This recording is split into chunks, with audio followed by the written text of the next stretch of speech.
Heavy Equipment Inspection Checklist Before and After Operation Part 2. Checklist for heavy equipment inspections. Examine the air, gasoline, oil, and other filters for damage or leaks. Replacing a faulty filter is usually inexpensive and simple, but that isn't always the case with the harm that untreated filter problems can do. Check the fan, alternator, and other belts for wear, frays, or other damage. Much like with the filters, it's far better if belt problems are identified and fixed early in terms of machine downtime and expense.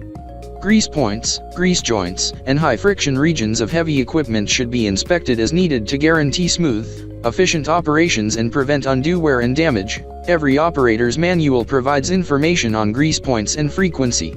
Check hydraulic connections, pressure, and the complete coupling structure. Remember to let go of pressure while removing attachments. Check buckets, teeth, and other ground tools for breaks or damage. These issues can severely restrict productivity, as well as fuel efficiency and safety, and can lead to structural wear and damage. Check for a flush and fully engaged coupler, as well as securely linked hydraulic hoses and electrical connections, on the attachment mount up. Take a few moments to review the machine's whole structure. Look for signs of wear, damage, and other issues.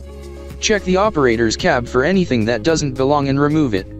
Before beginning operations, inspect the operator controls, indicator, and warning lights, and make sure lighting and safety features such as the backup alarm and rear view camera are operational. Inspect and set the mirrors for best visibility.